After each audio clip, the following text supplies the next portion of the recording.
से जय यीशु की। परमेश्वर आपको इस गवाही के द्वारा आपको जरूर आपके जीवन में परमेश्वर का वचन काम करेगा कि किस प्रकार से मैंने प्रभु यीशु मसीह को ग्रहण किया और कैसे मेरे जीवन में प्रभु की गवाही बन पाई।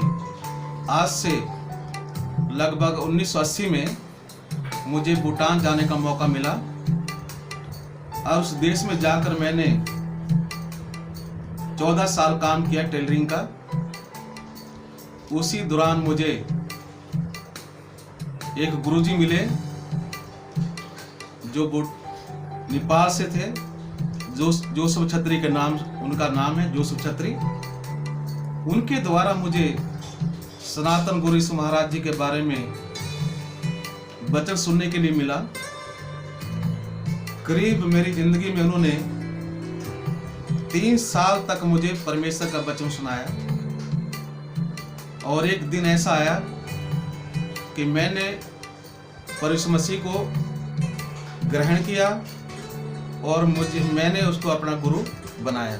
और फिर मैंने 1986 में मैंने जल दीक्षा ग्रहण किया, जिसको बपतिस्मा भी कहते हैं। पर उसी दौरान जो मेरी जिंदगी बदली कि मैं सोचता था कि जीवन में धन संपत्ति ये सब कुछ है, इंसान को अच्छा धन कमाना चाहिए और अच्छी फैसिलिटी में रहना चाहिए, पर ईश्वर से मेरा कोई भी नाता नहीं था, ना ही मैं ईश्वर के बारे में जानता था। मगर मुझे जब वचन मिला और ये वचन जो था जिसने मेरी जिंदगी बदली, पहला कुरिन्थियों 3:16 में लिखा है, क्या तुम नहीं जानते कि तुम परमेश्वर का मंदिर हो और परमेश्वर की आत्मा तुम में निवास करता है। यदि कोई मेरे मंदिर को नष्ट करेगा तो मैं उसे नष्ट करूंगा, और परमेश्वर का मंदिर पवित्र है और वो तुम हो। इस बात ने मेरी जिंदगी को बदला कि जो मेरी जिंदगी है, ये जो शरीर है, इसके बारे में मुझे ज्ञान हुआ कि यही जो शरीर है ये परमेश्वर का मंदिर है। जब मुझे ये ज्ञान प्राप्त हुआ तब से मैंने अपने शरीर को परमेश्वर का मंदिर समझकर मैंने उस दिन से सिगरेट पीना, बीड़ी पीना, नशे की हर वस्तु को मैंने छोड़ दिया। और मैंने ये सोचा कि जो मेरे जो आत्मा है, ध्यान मूलम गुरुर मूर्ति, कि जो परमेश्वर की आत्मा है वो इस मंदिर में निवास करती है। इस आत्मा से परमेश्वर का भजन करना चाहिए।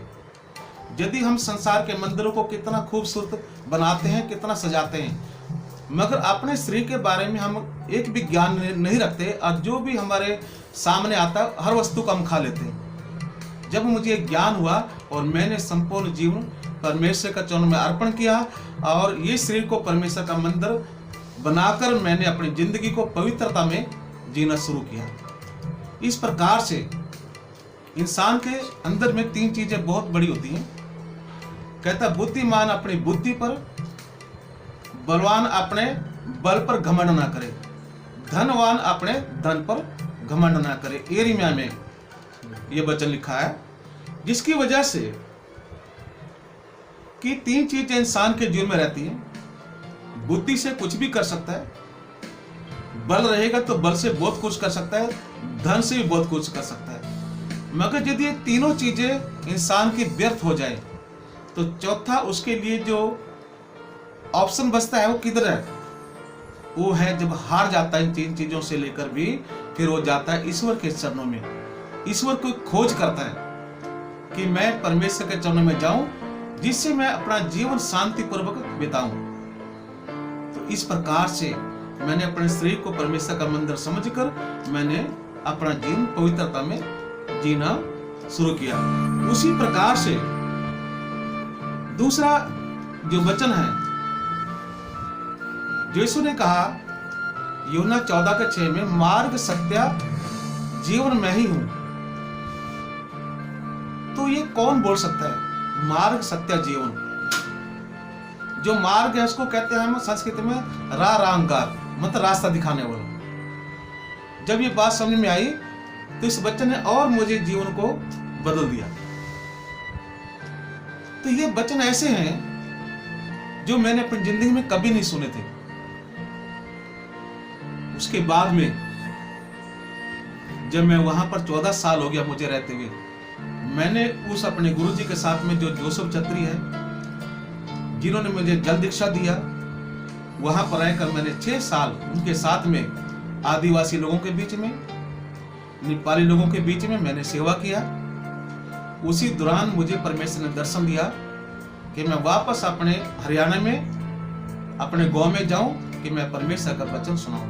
मगर ये वचन सुनाने का जो प्रेरणा मिली, ये मत्ती 28:18 में लिखा है। यीशु मसीह ने कहा कि स्वर्ग और पृथ्वी का सारा अधिकार मुझे दिया गया, इसलिए जाओ सब जातियों के लोगों को चेला बनाओ। इस बच्चे ने मुझे प्रेरणा दी कि ऐसा दुनिया में मैंने नहीं देखा कि यदि हम लोग सिमरन करते हैं, तपस्या करते हैं, तब भी हम अलग अलग वरदान मांगते हैं, मगर ये ऐसा गुरु जिसको ये वरदान परमेश्वर की तरफ से स्वर्ग पृथ्वी का अधिकार मिला, यह अधिकार तो किसी को भी नहीं मिला हुआ, कि जो सभी जातियों के लिए कहता है कि सब जातियों को जाकर मेरा सुसमाचार सुनाओ। जो कोई विश्वास करे उसे पिता पुत्र पवित्र आत्मा के नाम से जल दीक्षा दो, जिससे उसका उद्धार हो जाए। जो जो बातें मैंने कहा उनका पालन करना सिखाओ, जगत के अंत तक मैं सदा तुम्हारे संग रहूंगा। इन वचनों के द्वारा मैं 1996 में मैं अपने गांव अंबाला जिला में जो खतौली गांव है छोटा सा, वहां पर आकर मैंने सेवकाई शुरू की। और उस समय में गांव के लोग यीशु के बारे में नहीं जानते थे, पर मैंने कम से कम 6 महीने दया सागर बोल के जीसस फिल्म रात को मैंने हर एक गांव में जाकर मैंने बड़े पर्दे पर दिखाना शुरू किया। और जैसे लोग उस समय में दया सागर को देखते थे तो सब लोग जो गांव के होते थे वो सब देखने के लिए आते थे। और फिर बाद में जब